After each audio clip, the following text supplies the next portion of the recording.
Everything was about $1,500. I don't know if y'all gonna be able to see that clearly, but it was about $1,500 to get everything done for us.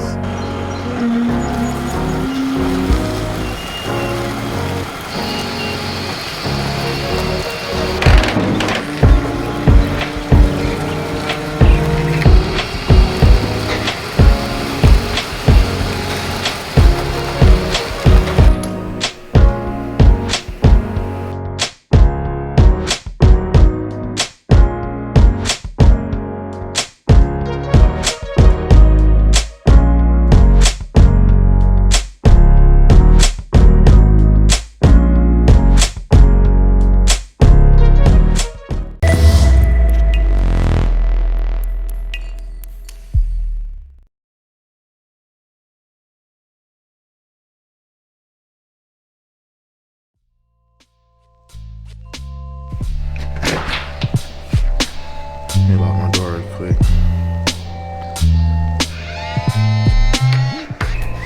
Start to another day, man. So we got a couple tasks we got to do today.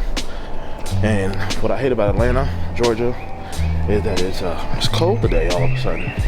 Today it's decided to want to be 39 degrees, when just yesterday it was like 65. We are taking care of the trailer tires that are on the trailer that we talked about.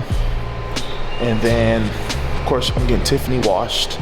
And then I'm gonna try to do a self detail inside. Prepare ourselves for the next trip. My bro that I used to work with, he's supposed to be coming with me, but I don't know if he's gonna come with me or not, so we'll just see. But hopefully he does. If he doesn't, he doesn't.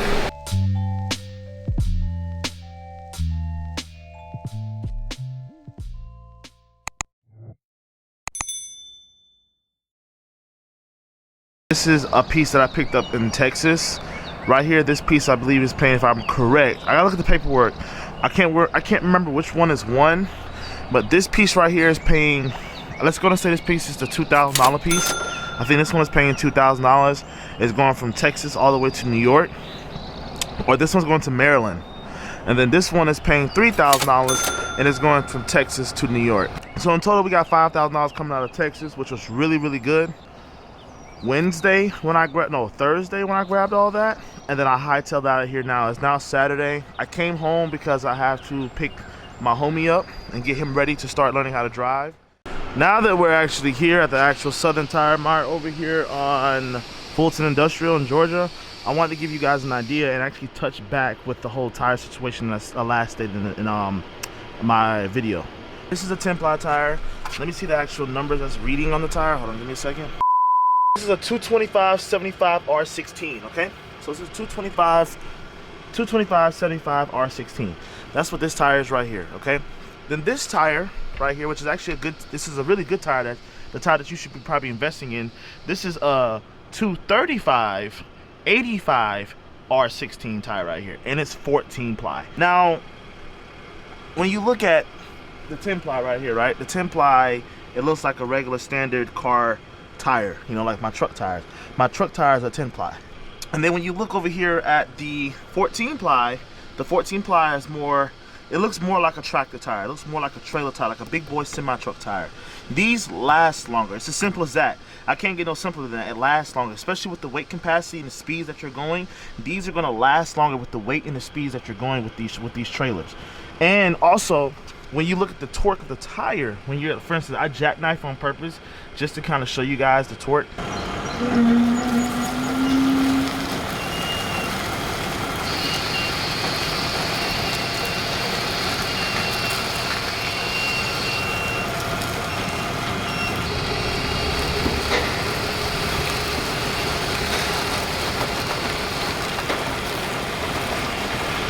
Now, with these tires, they're going to kind of twist and torque too, but not as much as you see as the 10 ply right here. The 10 ply is torquing in such a way, like it looks like it just wants to come off the rim.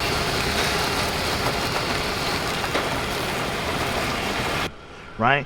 But with the 14 ply, which is not in a good position right now to show you how much it can torque, but it torques, but not a lot. And then on top of that, you got the side rails. Like for instance, I'm showing you.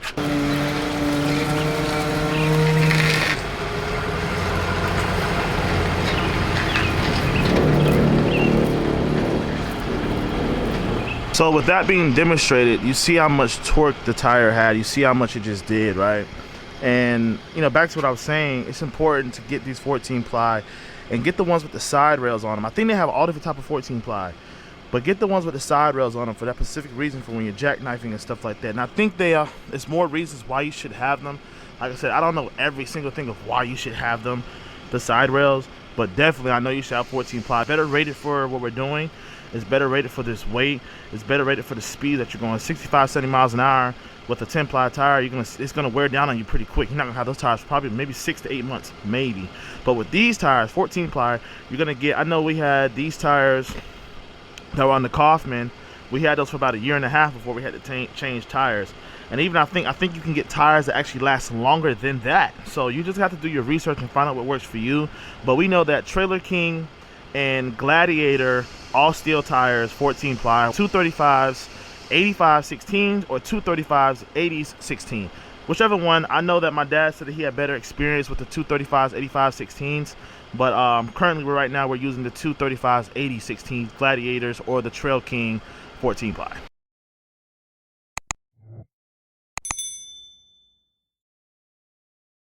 Okay, all steel.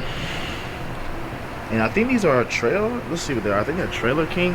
He said it's about the same thing. He said all these tires are about the same thing, but yeah, so these are my 8 tires right here. That's going onto the trailer.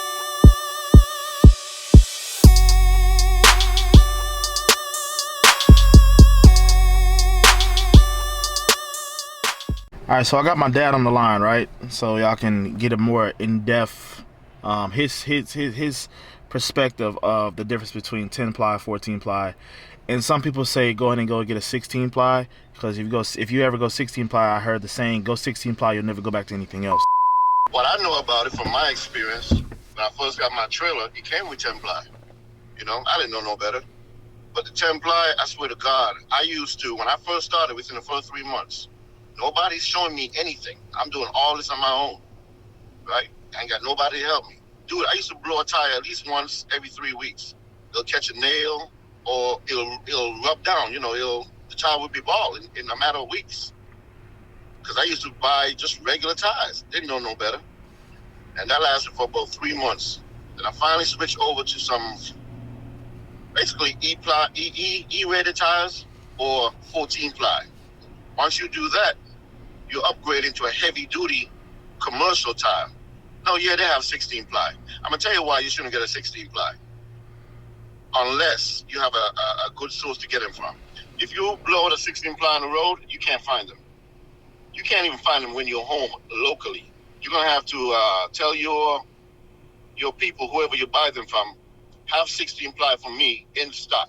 So when I come home, I could change them all out. Because when you're on the road, you're not gonna be able to find 16 ply in a trailer tire, not the 235, 80, 16 by 16 ply. You're not gonna be able to find those. It's easier to find 14 ply. That's why I go with 14 ply. 16 ply is actually better. 14 ply is just as great, you know, but they're basically heavy commercial tires, almost like tractor trailer tires. So when I switched from the 10 ply to the 14 ply, I went with Trailer King. And I just like the way they look. They look beefy and just big. And those tires last me 1 year and 4 months before I had to change them out. After that, I was sold. If I did get the 16 ply, I'm sure they would last a lot longer. But 14 ply is more easy to get. 9 times out of 10, most people around the country could find 14 ply or may have 14 ply. But the 10 ply, garbage. They're not rated for what we do. Get the 14 ply. It's an all steel tire, a commercial rated tire. Yeah, I heard it, man. 14 ply. Problem is finding a good source to get them at a continuous rate, to keep getting them if you blow out or if you need more or whatnot. So I understand that. I understand that. So if you are gonna get 16 ply, and you're gonna get buy 12 of them. Yeah, buy 12 I'll buy 12 of them and keep 2 in my truck. Exactly. Just in case. I never blew no tire at 14 ply. Now when you see all these other YouTubers and they be busting tires all the time, or my first breakdown or whatever, sometimes it's tires because you see the type of tires they be having, and they be on these non-CDL equipments that have 10 ply. They don't switch out their tires. Look at their tires when they're blowing out their tires. Look at our tires. We don't blow out. You're never gonna see a video from me blowing out a tire. God forbid. You're not gonna see it. It reduces the risk, and it's harder for them to catch nails and sharp objects, screws and stuff. It's just a lot harder for them to do it. So with that being said, since we got you on the phone, with that being said, what about, since you said that when you got to your year and 4 months of you having those tires and you switched them and some of them were still good, do you have an opinion on rotating your tires when you have them on? Like, do you have a time frame that you think you should be rotating your tires? I say every 3 to 4 months. You could work it like a business. Every quarter, rotate your tires just to make sure they wear evenly. Everything was about $1,500. I don't know if y'all gonna be able to see that clearly, but it was about $1,500 to get everything done for us. I appreciate you guys for tuning into the video today, man. I appreciate you guys for supporting the channel. I hope you guys got a lot of information out of tires today. 10 ply, 14 ply, and 16 ply. I hope you guys got a lot of information. That's all. I mean, I think I wanted to go more in depth about it because I feel like I just gave you a brief description in the last video. But if you like this video, please make sure you subscribe. If you're brand new to the channel. What? Okay. Just please make sure you should subscribe. No. No. Because I'm out here messing up. Man, and I just like, comment, subscribe, man. That's all. Let's see if we can get this video to, I don't know. Can we get like, I don't know, 100 likes? Can we get 100 likes? Let's shoot for 100 this time. Let's see if we can get 100 likes, man. If you guys can give me 100 likes, man, that'd be great, man. Appreciate you guys, man. Make sure you subscribe. Peace. I've been doing my thing. I can't stay the same.